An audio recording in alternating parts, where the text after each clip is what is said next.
Well, I think it's important what you said about how it made you feel like you were coming into yourself again, because I know what it's like, especially when it comes to memory. I've attributed some of my memory problems from overuse of marijuana in my life, Oh, because I'd done that for quite a few years, and it was something that I finally was able to get away from after finding carnivore, because it actually same helped me here. to be so careful about all the stuff I put in my food and my mouth for food. I started to just think, you Yeah, know what, maybe I don't need nicotine. Maybe I don't need to smoke marijuana for anxiety and all this stuff. And absolutely. Sorry to cut in on you, but that's something that was probably the biggest surprise for me, because I'd been using marijuana medicinally for many, many years. I used to smoke it recreationally before I got sick, but in England we mix it with tobacco um, mhm. when we do that. So I don't know why, Some but I people do it wasn't here. smoking. Right, okay. So I wasn't smoking before I got sick because I was doing my PhD. But after I got sick, a few months in, somebody said to me, by the way, when you have multiple sclerosis, marijuana is medicinal. It's really helpful for people with MS. And I felt like I'd won the lottery. So I can smoke marijuana and no one's going to judge me. Is that what this means?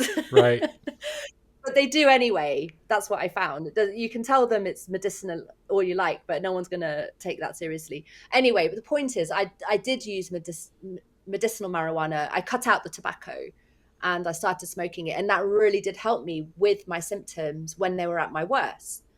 Marijuana helped me to feel somewhat normal again. But what was absolutely crazy, and I think this is a real marker of the difference with the carnivore diet, is that I started to not want marijuana anymore. I mean, I needed it on a medicinal level, but I was also addicted to it. I don't kid myself. I also enjoyed it and it was a Yep. habit. And now it was a habit that had become very ingrained for many years on end and was really the only thing that gave me a sense of quality of life, because it helped on a physical level with the symptoms, but it also took the edge off my isolation and boredom. It's great for it helps you to do nothing. And if you're forced to do nothing, that's amazing because it makes that Yeah. tolerable.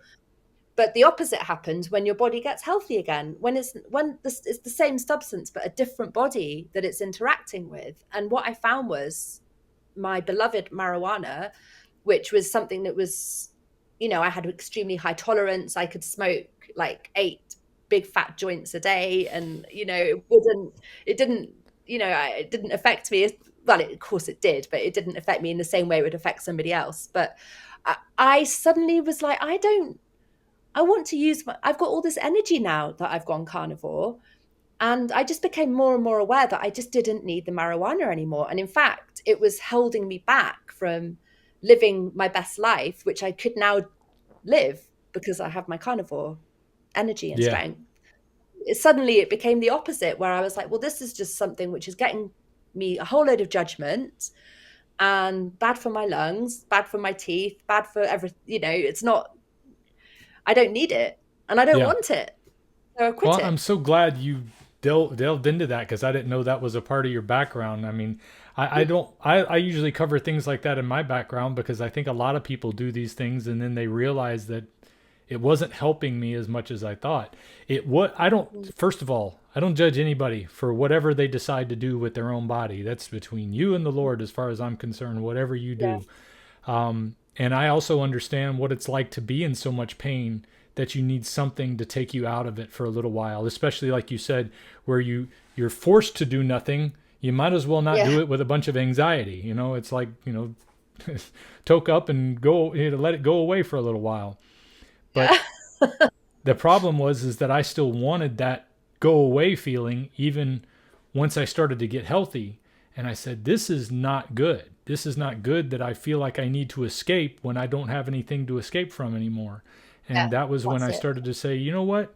Not only is it not good to do that, but I think it's actually building up my anxiety now, because I'm Yeah.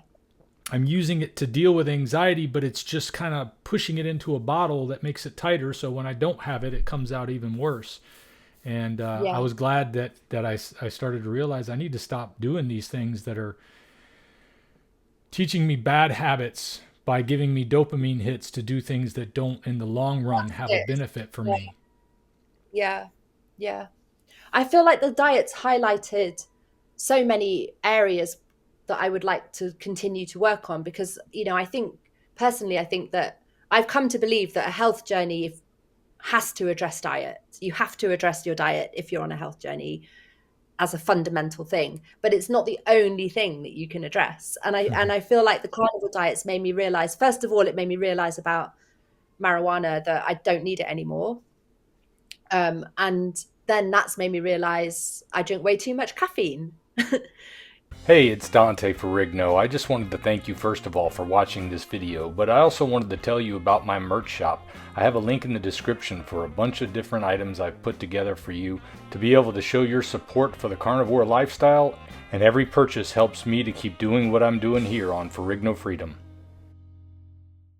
If we pay extra, could we maybe get some grease or fat?